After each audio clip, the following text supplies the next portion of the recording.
Hi అండి, good morning. Welcome back to ఎందుడా బాగా ఛానల్కి. 8వ తరగతిలో 11వ పాఠం, ఇంకొక పాఠం అయితే 8వ తరగతి అయిపోతుంది. ఇక ఫస్ట్ టైం ఎవరైతే చూస్తారో వాళ్ళు తప్పకుండా సబ్స్క్రైబ్ చేయండి, లైక్ చేయండి,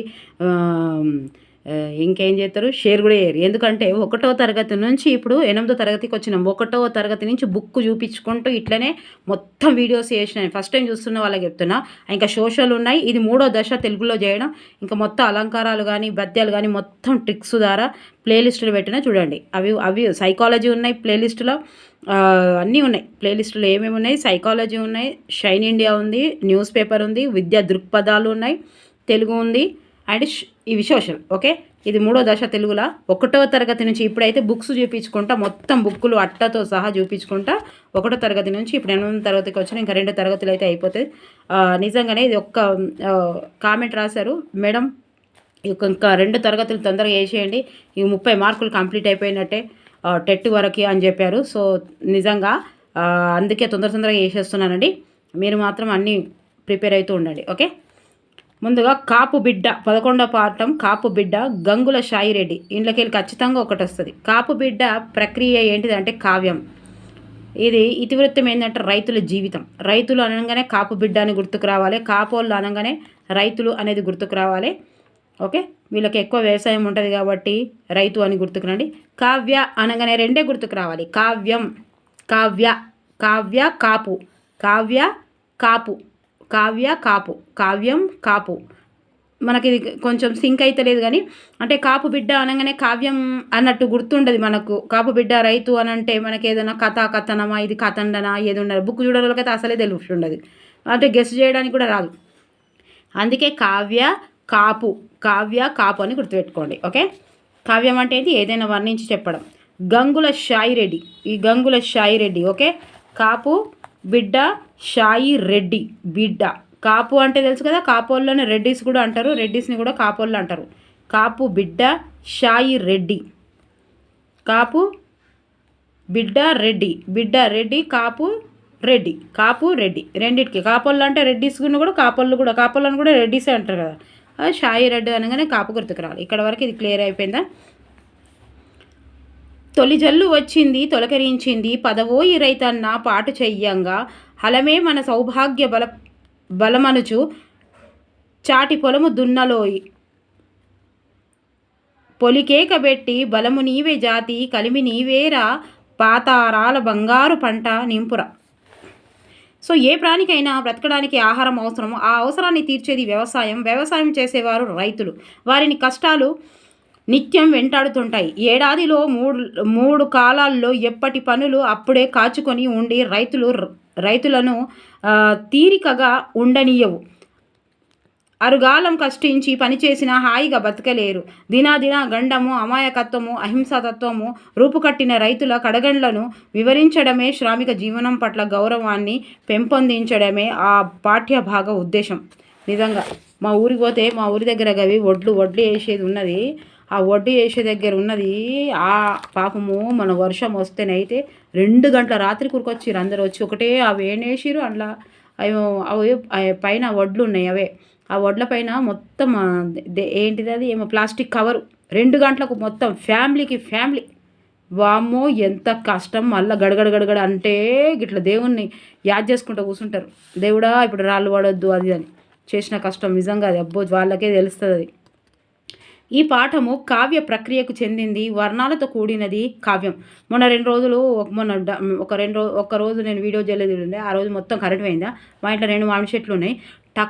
టక దానికో 100 దీనికో 100 అన్నీ పోయినాయి. మస్తు ఏడుపు వచ్చింది. ఎందుకంటే రోజు మంచిగా పులిహోర చేసుకున్నాము, పచ్చడి చేసుకున్నాము, అవి చేసుకున్నాము. ఒకటేసారి 2 చెట్లే ఇట్లా పోయినాయి అంటే మొత్తం చెట్లు అయిపోతే ఎంత ఘోరము. అంటే ప్రొఫెషనల్గా దాన్నే నమ్ముకొని అదే జీవన ఆధారం చేసుకొని బ్రతికిన వాళ్ళది ఎట్లా? ఇంట్లో ఉన్న చెట్లే ఇట్లా మొత్తం పడిపోయినాయి 2 నిమిషాలల్లో. అంటే ఏదైనా చేయొచ్చు దేవుడు.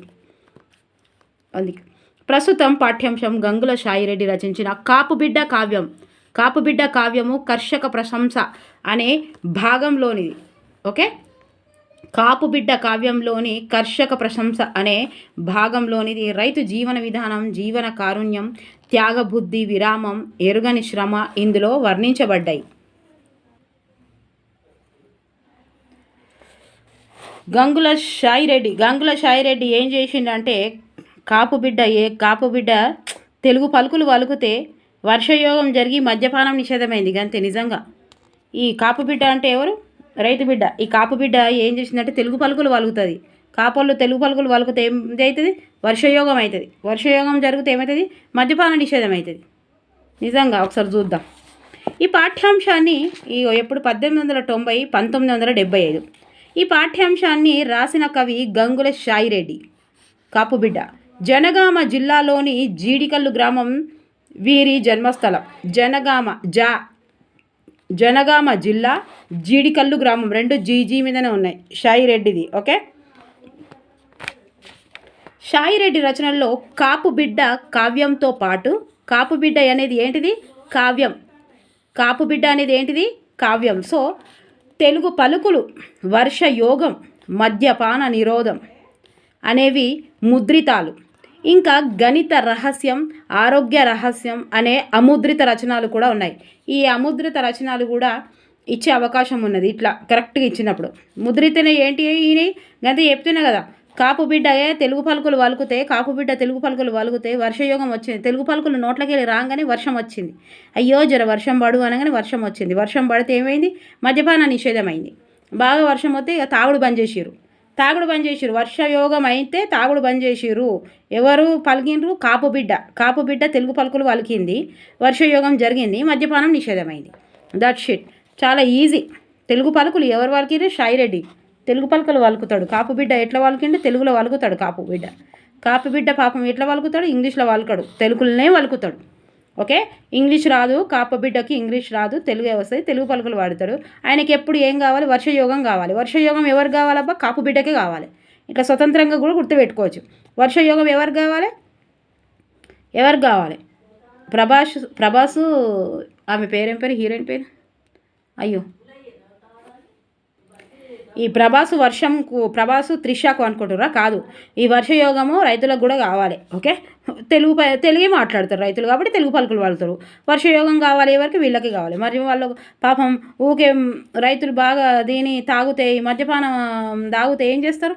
వాళ్ళకు పంట వండిన పైసలన్నీ అట్టే పోతాయి. కాబట్టి మద్యపాన నిరోధం కావాలి అంటారు. మద్యపాన నిరోధం కావాలనుకుంటారు. అంతే కదా.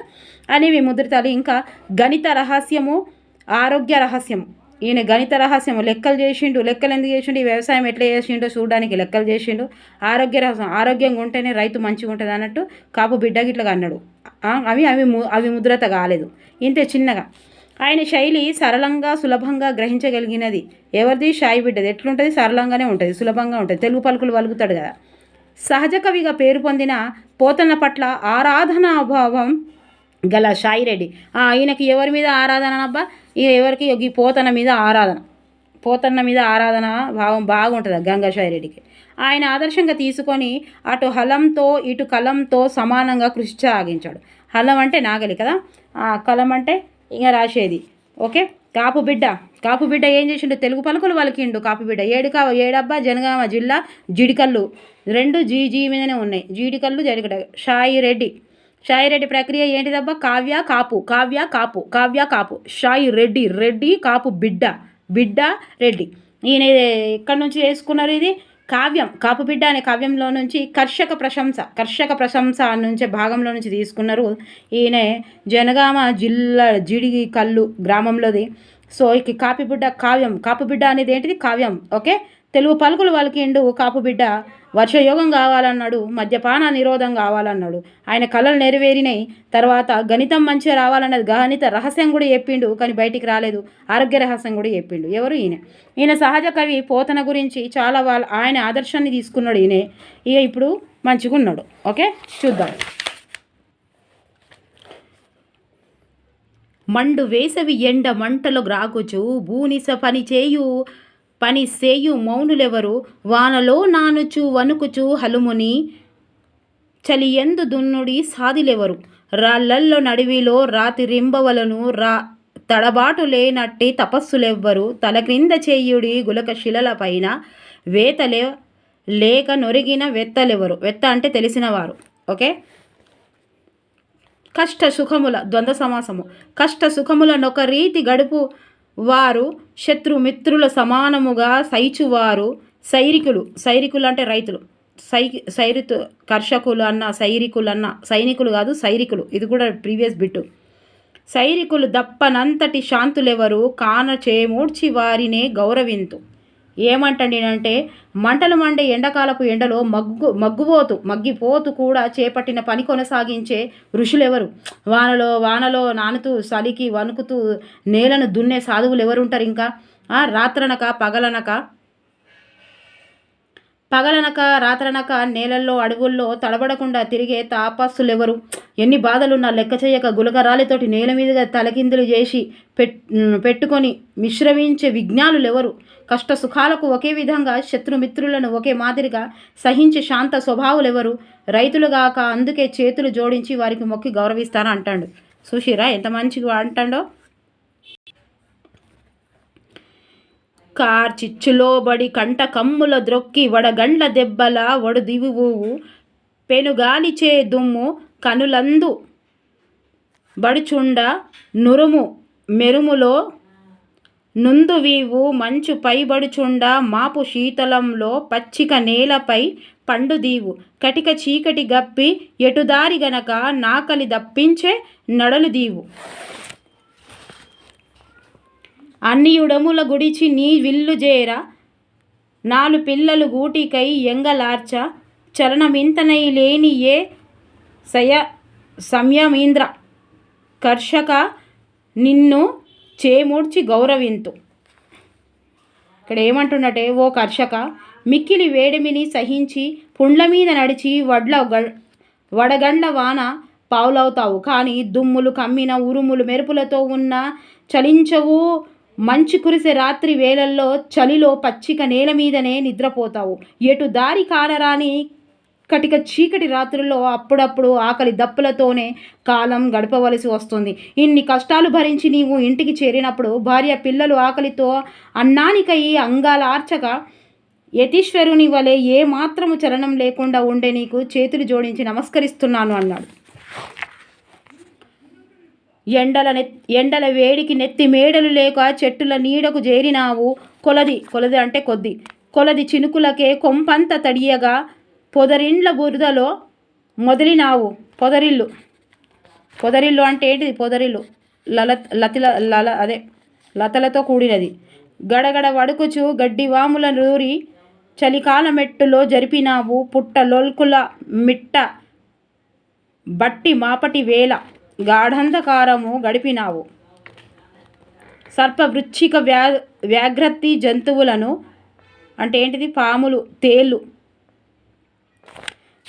పట్టగోచోట్లో మునుగుల భంగి అంటే మునుల భంగి అంటే ఉపమానాలంకారం వస్తుంది. తిరిగి ఏ ప్రొద్దునందువో దివ్యమూర్తి కర్షక చేతులెత్తిగా గౌరవింతు. ఓ రైతన్న, ఎత్తైన మేడలు లేని నీవు ఎండ వేడిమి నుండి కాపాడుకోవడానికి చెట్టు నీడకు చేరావు. కొద్దిపాటి వానకే కురిసే నీ ఇంటిని వదిలి బురద నిండిన గుబురులోనే తలదాచుకుంటావు. చలిబారి నుండి తప్పించుకోవడానికి గడ్డివాములకు ఆశ్రయిస్తావు.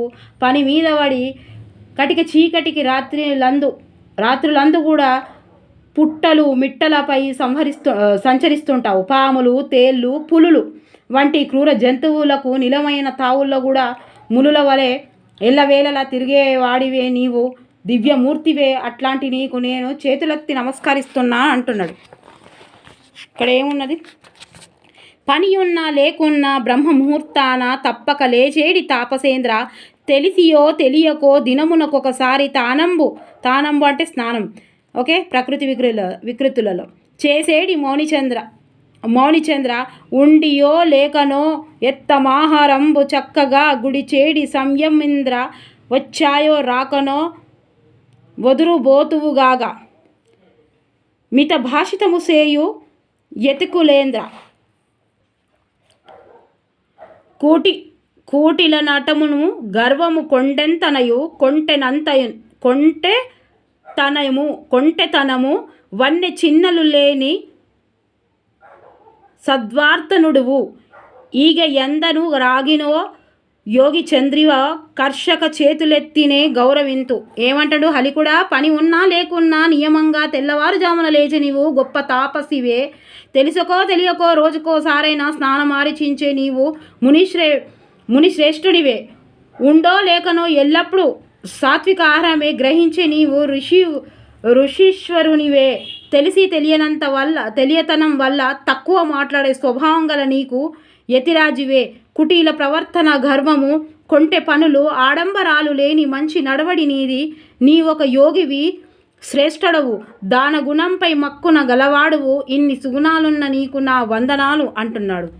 తర్వాత పచ్చ జొన్న గటక పరమన్నమగుగాక చల్ల నీరే సుధా సారమగును వడుకుడు పులులు జరి పట్టుబట్టలుగాగా కంబేలి వజ్రంబు కవచమగును వలపలి చేకర్ర వజ్రాయుధముగాగా పరిజనమే నీకు పశువులగను అందమౌ పైరులే నందనములుగాగా నేప్రొద్దు పంట నిక్షేపముగాను ఇచ్చుచుండును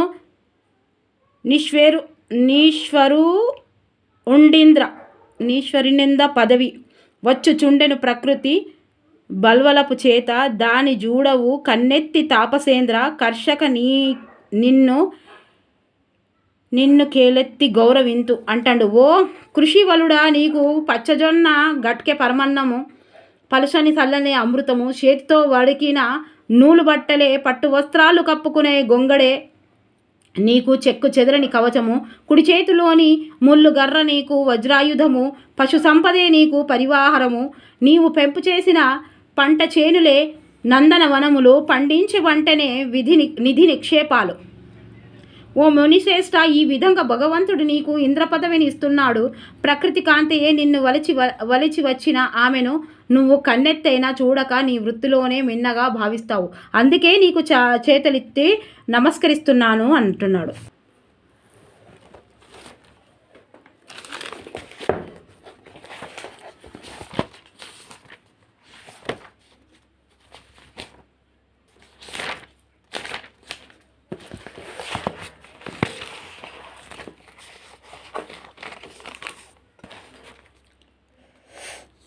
నడుస్తూనే ఉంది అప్పటి నుంచి, ఈడ చూస్తున్నాను. అమాయకత్వం, అహింసతత్వం రూపుపుట్టిన రైకుల గణన ఎక్కువైతుంది అన్నారు. కాపుబిడ్డ పాఠమునకు మూలము. కాపుబిడ్డ కావ్యంలోని కర్షక ప్రశంస. ఇది డిఎస్సిలో వచ్చిందండి, ఇది డిఎస్సిలో వచ్చింది. దయచేసి ఒక చూడండి. కర్షక ప్రశంస, కాపుబిడ్డ కర్షక కాక గుర్తుపెట్టుకొని. సో సత్కపుల్ హలికులైననేమి అనే పోతన కావ్యానికి ఆధునిక కాల ఉదాహరణ గంగిశాయిరెడ్డి. కష్ట సుఖములనొక రీతి గడుపున వారు శత్రుమిత్రుల సమముగా సైచువారు రైతులు. ఇగో మీకు ఇక్కడ ఎప్పుడైనా ఈ వీడియో టక్కని బంద్ అయితే ఒక్కొక్కసారి బంద్ అవుతుంది. ఇక నేను బాయ్ అని చెప్పకపోతే క్లైమాక్స్ ఉండదు కదా, నాది బాయ్లు అవన్నీ చెప్పే అవుతుంది కదా. టక్కని బంద్ అయితే అదే బంద్ అయిందని అనుకోండి, మీరేం వరి కాకుండా ఒకటే ఉండే, అది ఉత్ప్రేక్ష అలంకారము ఉండే అలా. సో అట్లా బంద్ అయినా కూడా నేను నెక్స్ట్ వీడియోలో అది కంటిన్యూ చేస్తాను, మీరేం వరి కాకండి. ఎక్కడైనా బాగుంటే ఓకే. అప్పటి దాంట్లో ఒకటి ఏమో ఉత్ప్రేక్ష అలంకారమో ఒకటి ఉండే, అంతే. కష్ట సుఖములను ఓకే. ఎన్నో కష్టాల కూర్చి ఇల్లు చేరిన భార్య పిల్లలు కూటికై అంగలార్చిన ఏమాత్రము కుంగిపోని చంద్రుడు ఎవరు. కుటీలనము తనము చిన్నని సద్వానుడు కర్షకుడు. రైతుకు పరాణము పచ్చజొన్న. సో భగవంతుడేంద్ర పదవిని వ్యవసాయం గలతో దాని వైపు తాపత్రుడు ఓకే. వాళ్ళకు ఈ వాళ్ళకు ఏం ఉద్యోగాలు ఇచ్చినా రైతు వలవలి చేకర్ర ఎటువంటిది, వజ్రాయుధం అంటే రైతుకు నందన వనమేది పైరు. పర్యాయపదం తాపసి, ముని, యోగి, ఋషి. పర్యాయపదాలు జోక్ చేయదు, తప్పకుండా గుర్తుపెట్టుకోవాలండి. తాపసి, ముని, యోగి, ఋషి. సాయంకాలం ఇవే బుక్కుల నుంచే ఇస్తాడు. టెట్టుకు ఇంకెటు ఓడు కాబట్టి మీరు ఇక్కడ కరెక్ట్గా చేసుకోలేదండి. ఇప్పుడు 1వ తరగతి నుంచి మనము 8వ తరగతికి వచ్చినామంటే 9, 10 కూడా పోతాము. అసలు బిట్టు వదలకుండా, ఒక్క లెక్క వదలకుండా ఉన్నది ఓకే. మాపు వేళ సాయంత్రము సూర్యాస్తమయం. సో ప్రకృతి ఇంకొకరు ఉన్నారు. వానరులు, కవులు, కోతులు. ప్రకృతి వికృతులు. పశువు, పసరం, పశువు. బ్రహ్మ బొమ్మ. చంద్రుడు చందరుడు, శుచి చిచ్చు, ఇగో శుచి చిచ్చు, గర్వము గర్వము, ఇవి తెలుస్తాయి కానీ ఇవి మొత్తానికి తెలివి. విన్నప్పుడే కొంచెం మంచిగా ఇంట అయిపోయి. ఓకే, సందులు తాపసేంద్ర, తాపస ప్లస్ ఇంద్ర, తాపసేంద్ర. గుణసంధి పరమాన్నము, పరమా ప్లస్ అన్నము, పరమాన్నము. సవర్ణ దీర్ఘ సంధి కేలెత్తి, కేలు ప్లస్ ఎత్తి, ఉత్వ సంధి. గాఢ అంధకారము, గాఢ ప్లస్ అంధకారము, సవర్ణ దీర్ఘ సంధి. కొంపంత, కొంప ప్లస్ అంత, అత్వ సంధి. మెదడుకు మేత అనవచ్చు. ఏమో పక్కకున్నది అయింది, ఏం లేదు. మెదడుకు మేత ఏమో వచ్చింది. అలంకారాలు రైతు ముని వలె తెల్లవారుజామునే లేస్తాడు. రైతు ముని వలె తెల్లవారుజామునే లేస్తాడు. ఇక్కడ రైతు అనే ఇది ఏంటిది? ఉపమా అలంకారం. ఓకే, ఇక్కడ రైతు అనేది ఏంటిది? సో తర్వాత వంగిన చెట్టు కొమ్మ గొడుగు పట్టినట్లుందా అన్నట్లు ఉన్నది, ఉత్ప్రేక్ష అలంకారము. అక్కడ లేక ఇక్కడ లేక మరెక్కడ ఉన్నట్లు, వృత్యానుప్రాస అలంకారము. ఇయో ఇంట్లో ఒక్కసారి చూద్దాము. ఇక్కడ ఏంటిదంటే రైతు అనేది ఉపమా అలంకారము, ఉపమేయము. ముని వలె ఉపమానము. ముని అంటే అడుక్కొచ్చుకున్నాం కదా, ముని వలె అంటే అడుక్కొచ్చుకున్నాం. ఏం చెప్పినా ఉపమా అంటే అడుక్కొచ్చుకున్నాం అని అన్నాం కదా. సో మునితోటి పోలుస్తున్నాడు కాబట్టి ఇక్కడ ఉపమా అలంకారం. వంగిన చెట్టు కొమ్మ గొడుగు పట్టినట్లుందా, పట్టినట్లుందా అన్నట్లుందా, అన్నట్లు ఉంది అంటే ఉత్ప్రేక్ష, ఊహ. ఉత్ప్రేక్ష అంటే ఏంది? ఊహ. ఊహ అంటే మళ్ళీ అవి ఇవి రెండు కరెక్టే కదా అంటే ఇక్కడ ఉన్నట్లుందా అన్నట్లుందా అని వస్తే ఉత్ప్రేక్ష అలంకారం. ఓకే, తర్వాత అక్కడ ఈ లేక ఇక్కడ లేక మరెక్కడ ఉన్నట్లు అంటే వృత్యానుప్రాస అలంకారం కూడా అవుతుంది, అంత్యానుప్రాస అలంకారం కూడా అవుతుంది. అవి రెండు వస్తే ఎట్లా అని అంటే అవి రెండు వస్తే సంసృష్ట అలంకారము అని అంటారు. అంటే అది వృత్యానుప్రాసం కూడా కావచ్చు, అంత్యానుప్రాసం కూడా కావచ్చు. అంటే రెండు లేదా అంతకంటే ఎక్కువ వచ్చినాయి. ఓకే, దానికే సంసృష్ట అలంకారం అని కూడా అంటారు. ఒకవేళ ఇట్లా ఇస్తే ఇది అంత్యానుప్రాసం కూడా అవుతుంది, వృత్యానుప్రాసం కూడా అవుతుంది. ఒకటి ఇస్తే ఏం కాదు, రెండు ఇస్తే రెండు ఇచ్చినప్పుడు వాడు ఇంకోటి ఇస్తాడు, అది కూడా ఇస్తాడు, మూడు ఇస్తాడు అన్నట్టు. ఓకే, అంతే.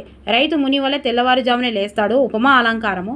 వంగిన చెట్టు కొమ్మ గొడుగు పట్టినట్లుందా అన్నట్లు ఉన్నది, పట్టినట్లుందా అన్నట్లు ఉన్నది, అన్నట్లు ఉంది, చెప్పినట్లు ఉంది, ఉన్నట్లు ఉంది, ఉత్ప్రేక్ష అలంకారం. ఓకే, ఊహించడం అక్కడ ఇక్కడ. ఓకే, తర్వాత మాట్లాడే నాగలి ఇక అయిపోయింది. టకాటక ఇవి చేసేసుకుంటే 9వ పాఠంలో పోతాం. 1వ తరగతి నుంచి 9వ పాఠం వరకు వచ్చినాం. మాట్లాడే నాగలి ఇది ఒక్కటి ఉన్నది, అది అయిపోయిందంటే ఖతం. 9వ తరగతి ఉన్నది, టకా చేద్దాం. ఇంత 50 2 3 9వ తరగతి వీడియోలు వంపుడు నా వీడియో మీ మీకు కామెంట్స్ రాస్తున్న ప్రతి ఒక్కరికి నా మనసు పూర్తిగా హృదయపూర్వక నా ధన్యవాదాలు తెలియజేసుకుంటున్నాను అండి. మీ ప్రతి ఒక్క కామెంట్ చదువుతున్నా, నేను రిప్లై ఇవ్వడానికే టైం లేదు. ప్రతి ఒక్కటి చదువుతున్నా, చదివి దానికి అనుకూలంగానే నేను చేస్తున్నా. ఓకే, మీకు అన్ని వీడియోస్ ఉన్నాయండి. ప్రతి ఒక్కరు చెప్తున్నా, ప్రతి ఒక్కటి పేపర్ 1 వల్ల అయినా సరే, పేపర్ 2 వల్ల అయినా సరే, ప్రతి ఒక్కరు మీరు ప్లేలిస్టులో చూడండి. తెలుగు ఉన్నాయి, తెలుగు అయితే నెంబర్ ఆఫ్ కాదు, ఒక 500-600 ఉన్నాయి. మొత్తం మన ఛానల్లోనే 1000కి పైన దాటిపోయినాయి వీడియోస్. సో తెలుగులో ఉన్నాయి, సోషల్ ఉన్నాయి, అదేంటిది సైకాలజీ ఉన్నాయి, మొత్తం ట్రిక్స్ ద్వారా ఉన్నాయి. ఓకే, సోషల్ అయితే యాప్ లాగానే ఉన్నాయి మంచిగా. 3వ తరగతి నుంచి 10వ తరగతి వరకు ఉన్నాయి. ఒక్కొక్క వీడియోకి 60 70 100 ప్రాక్టీస్ బిట్స్ ఉన్నాయి, పాయింట్ టు పాయింట్. మళ్ళీ కూడా చెప్తాను అనుకుంటున్నాను కానీ జస్ట్ కంప్లీట్ చేసేసి చెప్పేస్తా. ఓకేనా, మొత్తం ఇంకా నేను మొత్తం అవన్నీ ఒక ప్లాన్ వేస్తున్నా. కొంచెం ట్రాక్ ఇట్లా అయిపోతే ఇది చదువుకునే వాళ్ళు చదువుకుంటూనే ఉంటారు, ఎట్లా టైం దొరికితే అట్లా చదువుకుంటుంటారు. ఇక మనం వేరే దానికి ట్రై చేద్దాం. ఓకేనా, థ్యాంక్ యూ ఫర్ వాచింగ్. బాబాయ్. మధ్యలో వేస్తా వేరే కూడా కొంచెం చూస్తూ ఉండండి. ఓకేనా, థ్యాంక్ యూ ఫర్ వాచింగ్. బాబాయ్. మీ వీడియోస్ కోసం వెయిట్ చేస్తున్నా మేడం అన్నారు. థ్యాంక్ యూ సో మచ్ అండి. సో మీ ప్రతి ఒక్కరికి రాయబోయే ప్రతి ఒక్కరికి, లైక్ చేస్తున్న ప్రతి ఒక్కరికి, కామెంట్స్ రాస్తున్న ప్రతి ఒక్కరికి, షేర్ చేస్తున్న ప్రతి ఒక్కరికి నా మనస్ఫూర్తిగా ధన్యవాదాలు. అండ్ పేపర్ 1 వాళ్ళైనా సరే, పేపర్ 2 వాళ్ళైనా సరే, ప్రతి ఒక్కరికి 1 to 10th వరకు ఖచ్చితంగా చదవాల్సిందే. ఇది నా ఒపీనియన్. ఎందుకంటే తెలుగు తప్పకుండా చెప్తున్నాను కదా, 1వ తరగతి నుంచి పీజీలో వచ్చినాయి అంటే అది అక్కడ లింకప్ ఉంటుంది, అక్కడ నోటిఫికేషన్లో లింకప్ అని ఇస్తాడు వాడు ఒక వర్డ్. సో దాన్ని బట్టే ఉంటుంది. Okay, thank you for watching. Bye, take care.